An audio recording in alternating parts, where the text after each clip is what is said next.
They were the golden faces of old Hollywood. A kiss of the hand may be quite continental. But behind the studio lights and silver screens, tragedy was always waiting in the wings. Fame made them icons, but fate made them legends. This is old Hollywood stars who died in truly shocking ways.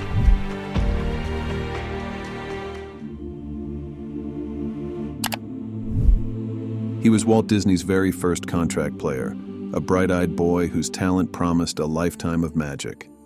Bobby Driscoll embodied innocence itself, from Song of the South to Treasure Island, and finally the voice of Peter Pan. Come on, everybody, here we go! But behind those timeless performances was a child caught in the unforgiving machinery of Hollywood. By his teens, acne and adolescence made him less marketable, and Disney cut him loose. For a boy raised in spotlights, that silence was devastating. By 17, he was experimenting with heroin, and by his 20s, bouncing between arrests, rehab, and desperate attempts to rebuild his life. "I'm not really sure why I started," he once said. "In no time at all, I was using whatever was available."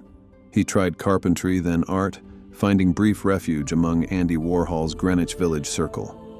But the world that once celebrated him had moved on. In 1968, 2 children found his body in a deserted East Village apartment. No ID, no recognition, just a few beer bottles and a scattering of religious tracts. He was buried as a John Doe, his identity discovered years later through fingerprints. The boy who never wanted to grow up, never got the chance.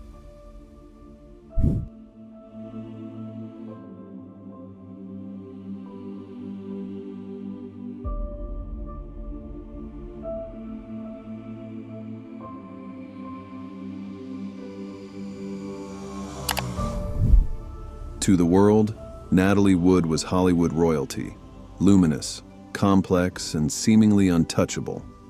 From Miracle on 34th Street to Rebel Without a Cause and West Side Story, she grew up before America's eyes, transforming from child star to Oscar-nominated actress.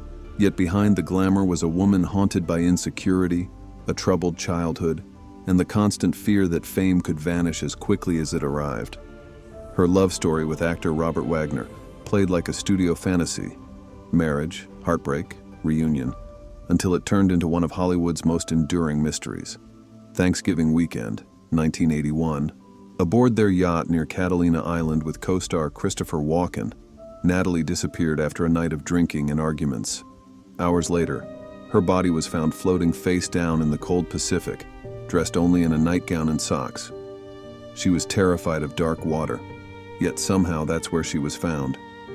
The coroner ruled it accidental, but bruises, conflicting stories, and decades of silence fueled endless suspicion. The case was reopened, and even today, investigators admit they still don't know what truly happened that night. Natalie Wood's final act remains unwritten, a mystery as deep and dark as the waters that claimed her.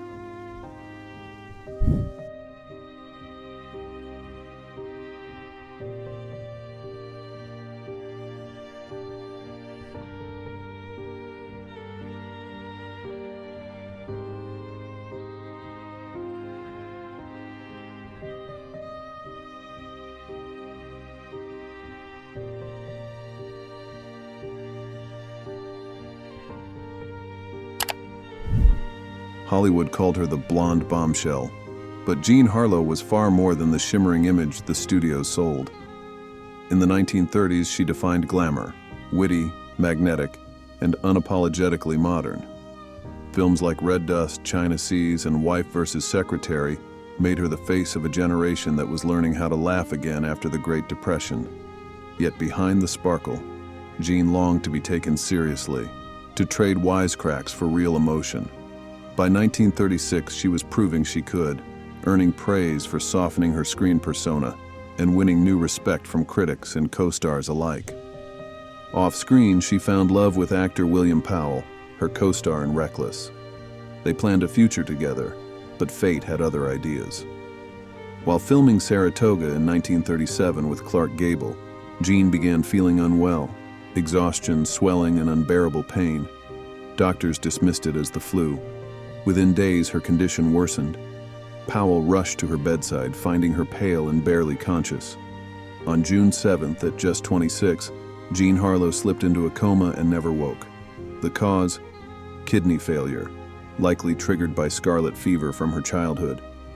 In an era built on illusion, Jean Harlow's final act was heartbreakingly real. Youth, beauty, and brilliance gone far too soon.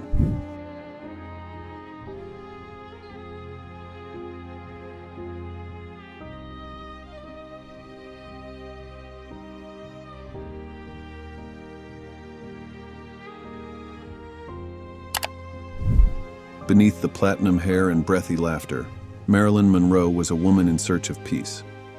In the 1950s, she was the face of American desire, immortalized above a subway grate in The 7-Year Itch, yet in private, she sat quietly in a New York acting class, barefaced, her hair hidden under a scarf, trying to disappear.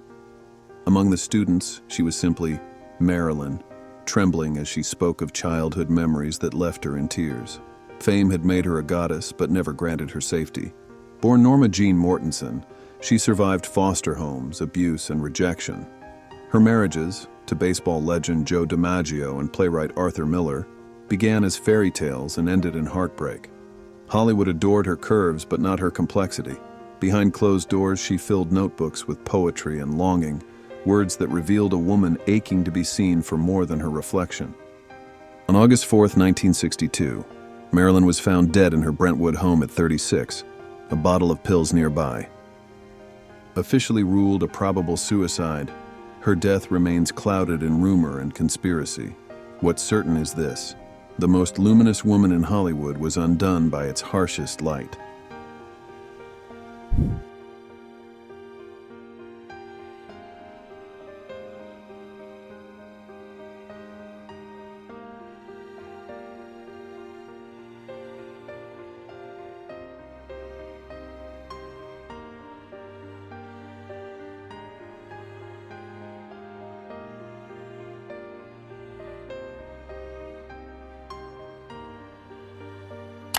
Judy Garland became a star at 17 as Dorothy in The Wizard of Oz, her voice soaring with hope.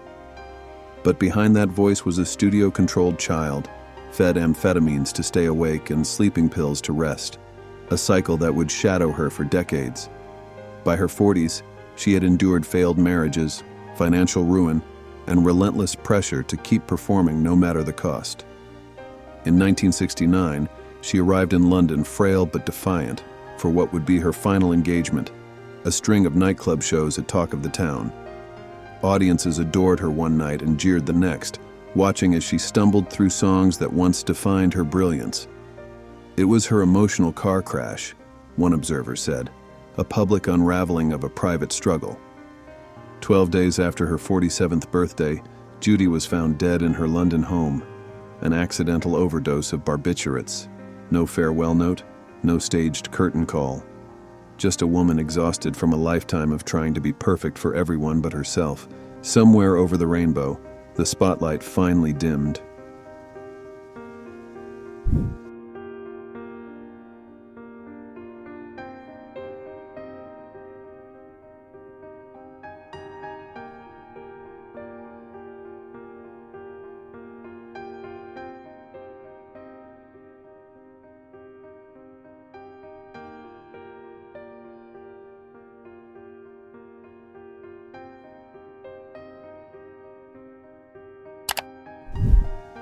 Hollywood once called him one of its most promising young actors, a man whose charm could turn to menace in a single glance.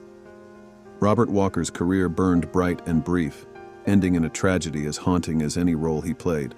Born in Salt Lake City in 1918, Walker trained at the American Academy of Dramatic Arts, where he met fellow student Jennifer Jones. The two married, built a family, and seemed destined for stardom together, but fame and the powerful producer David O. Selznick came between them.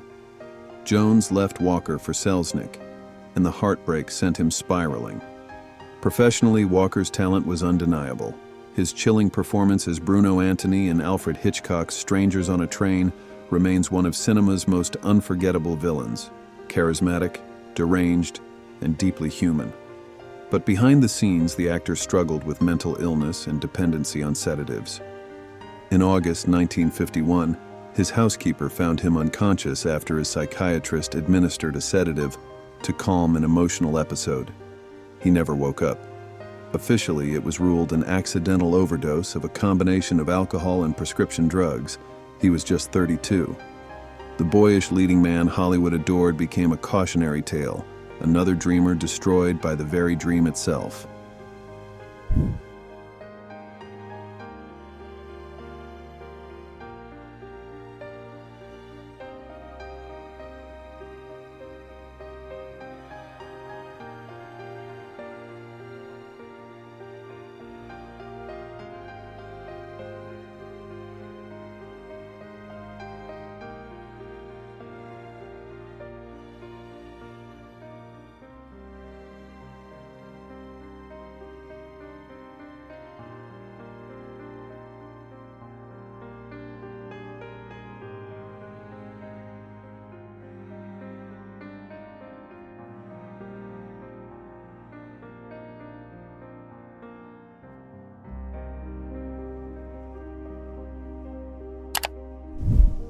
To millions, he was Ashley Wilkes, the gentle, conflicted aristocrat of Gone with the Wind.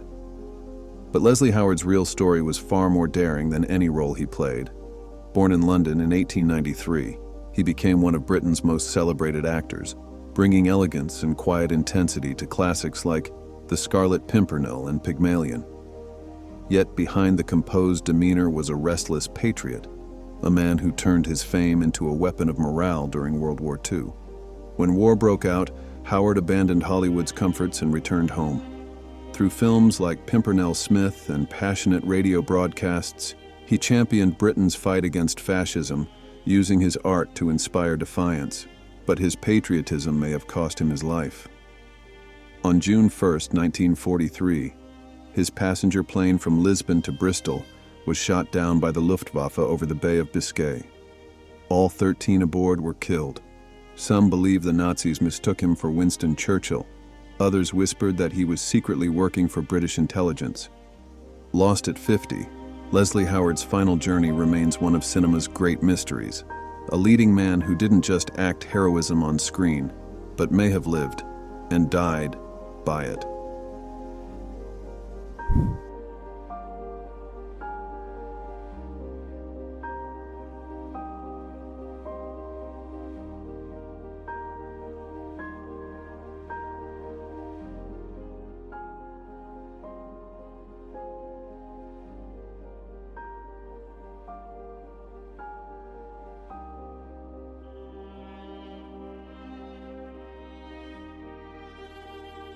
Time fades, but the memory of these stars, their grace, their scandal, their sorrow, still burns bright in the heart of Hollywood.